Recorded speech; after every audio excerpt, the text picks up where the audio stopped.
Alright, so this is going to be a tutorial on cracking WPA WPA2. The process of going about cracking these encryptions is exactly the same for both, so you can just follow along for whatever one you're choosing. I am running Kali Linux inside a virtual machine, so you will need an external wireless card that's capable of packet injection. That, or you can run Kali live off the DVD, or install it and you can use the wireless card that's inside your laptop or desktop. Alright, so I'm going to go ahead and we'll open up a terminal and we'll view our interface. So my interface is WLAN 0. If yours is different, you'll just have to substitute it here at the end of the command for this one, and then you can follow along exactly the same syntax. So start and then your interface, WLAN 0. And as you can see here, we've created a monitor mode enabled on Mon 0, so that's going to allow us to view the wireless traffic that's around us. Now you are going to get a warning here that a few things running may cause a problem, so we're going to go ahead and we're going to kill those.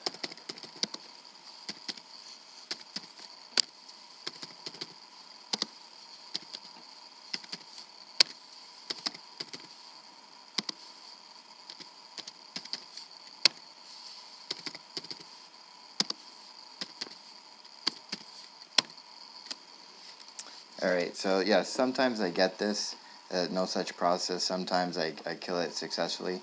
I don't know why exactly there's two of them that seem to be running, but maybe that's why this one won't kill successfully.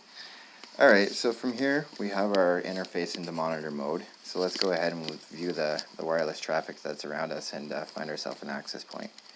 We'll do that with a command called arrow dump-ng and then our interface. Alright, so we'll let this run for a bit and we'll see the networks around us. Now this is the network right here that I'm going to go after. It just says length 6 because I have my network hidden and MAC address filtering enabled. But I'll go ahead and I'll display the name after here. So we'll go ahead and we'll do arrow dump-ng and we'll find the channel of the app is running on 1 under, as you can see, it's under channels. So -C1, -W, and then what you want to save the file as. I know the app's name is defcon, so I'll save it as defcon. And then we're going to want the BSSID, or the app's MAC address. So that's right here. We'll copy that in. And then our interface, Mon 0. Alright. So now we're listening specifically to that app. As you can see, once a computer associates with the app, it does display the hidden network's name. So up to this point, we're pretty much the same as cracking web, except we're not looking for the data here to climb. We just want up here in this corner, there's going to be a four-way handshake is what we're looking for.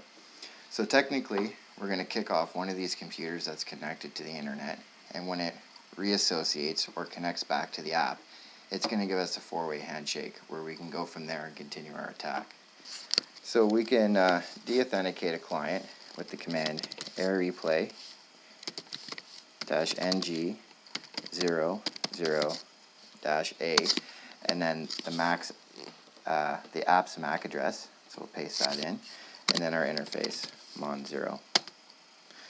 Now we're sending off de-authentication packets. So as you can see here, we've successfully gotten a handshake, four-way handshake for this application. So we can go ahead and stop this, close that off, we'll clear up this screen, and then we'll view. So we can go ls, and it's going to show you the files that I saved to the root directory. As you can see, I did name it defcon, and these are the files that are saved, and we're going to be using this defcon1.cap with aircrackng as we did with WEP, except this way we're going to be brute forcing the password with a word list. As you can see, I pre-downloaded a word list right here, and we'll be using that.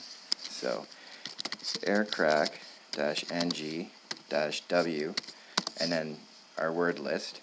So the name of the word list, sorry, It's on desktop, root, desktop, word list. And then from here we're going to put in the file name that we're going to use, that we're trying to crack for the four-way handshake. defcon-01.cap. And we're going to run this. So as you can see here, it's trying the passwords that are in the list. And I'm doing it the slow way. I'm using the CPU. There's other programs out there called Hashcat and other things that will use the GPU of your computer. And it'll take this 820 up into the thousands, which will speed up the process. But as you can see here, we're just running and running and running. I know the password's not in here, so we won't be able to successfully crack the password. So what I'll do to show you what the password looks like when it's cracked is I'll insert my password on the 20,000 lines in. So I'll do said I 20,000 and then my password, so D6E1F8CON, and then the word list.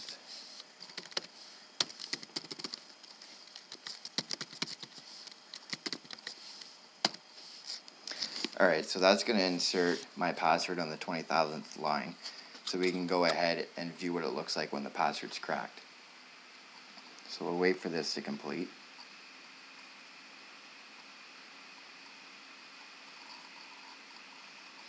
Okay, so the word list is inserted, or my password's inserted. So we'll go ahead, we'll run aircrack-ng again, /w again for the word list that we're going to use. So it's on root, on my desktop, word list, and then the name of the file that we saved, the four-way handshake.cap. So it's going to go ahead again, and it's going to go through the words until it finds my password. So the thing is with WPA WPA2 is it can be very time consuming.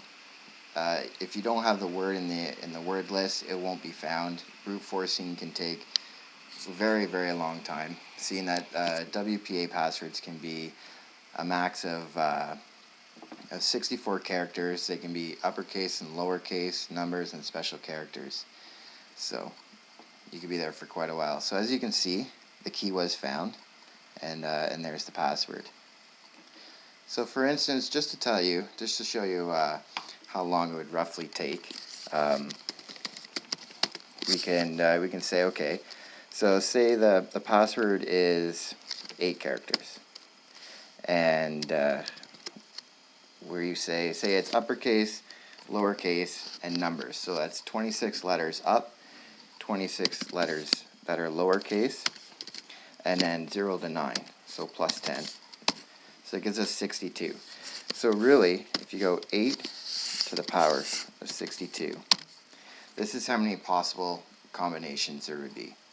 So you'd be there for quite a long time. Like, to crack WPA and WPA2, you can be there for hours if you get lucky, or you can be there for years. There is a better tool, which I'll be making a video on shortly, called Reaver, which will attack the WPS that's in routers, which is an 8-digit PIN.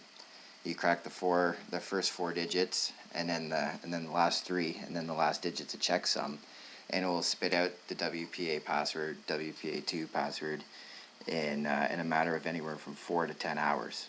So if you stay tuned, subscribe, and you'll see that video shortly. Thank you.